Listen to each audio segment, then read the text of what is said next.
Anyone can do drag. You just have to be entertaining. I don't care about your gender, where you come from, or what you look like. You just need to be fab. And when people leave my shows, I want them to feel that about me. I want them to be like, oh, she's the one. And I want them to feel happy or turned on or confused, all that jazz. Hi, I am Rify Royalty. I live in Brooklyn, New York. I'm a drag performer, artist, producer, and I am Brooklyn's premier slutty sad girl. Sharif was raised in Cairo, Egypt, and I lived there until I was about 7. Then I moved to the exotic land of Jersey City, New Jersey, where I graduated high school, and I lived in Jersey up until then. And then I met a boy and moved to New York. So I grew up Muslim and Egyptian, but also mixed race. My mom's white, my dad's Egyptian. So I grew up in 2 very different cultures under one roof. It was kind of strict, but I still found ways to like sneak in my favorite magazines and movies and things like that. I was a bit rebellious. I've always had a love for performing and the spotlights. I was always in drama or choir or fashion club or student council. My first drag performance that I saw, I was a senior in high school and there was a club called Esquilita. And I took my best friend at the time, and I remember the show starting like shortly after midnight. And I was just so blown away by the looks, by the craftsmanship, by everything. It was a very magical first experience.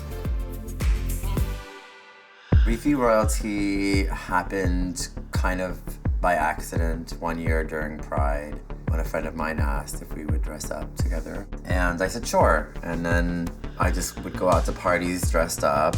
You know, it was like an artistic outlet. And then I started getting hired to go dance. At this point, I was like working in a cosmetic counter at a department store and doing my nightlife gigs. And then I was like, well, what if I just did nightlife full time? So then I started doing performance gigs and go-go gigs. This way I was working 5-6 nights a week. And I never went back to retail. Now I'm doing drag, but I still take my clothes off because it's fun. So I got my start in Brooklyn. Manhattan drag was a bit more polished. It was all about like Broadway. So I didn't really fit in with the Manhattan drag scene.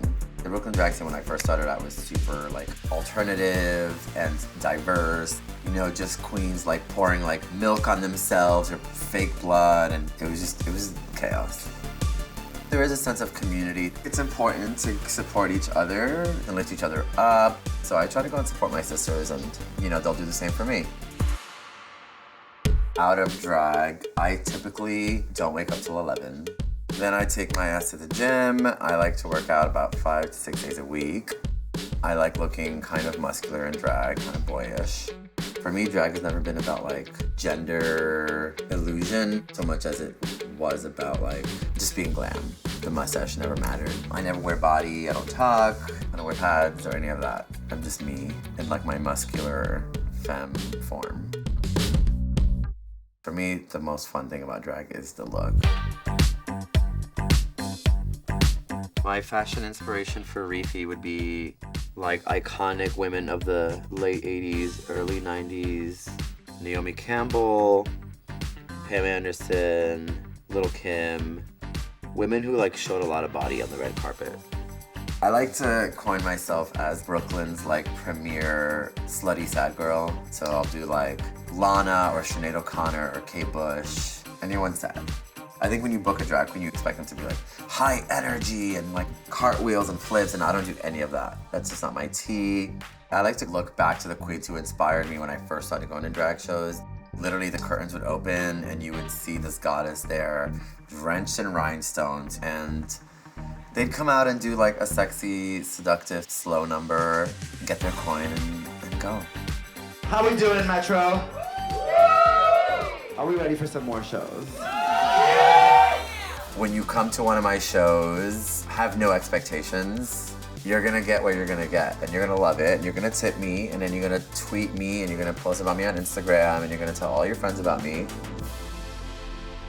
I want people to know that there are Middle Eastern queer drag queens. We exist, we're out there, we're very niche, group of people, but I'm happy to like represent us.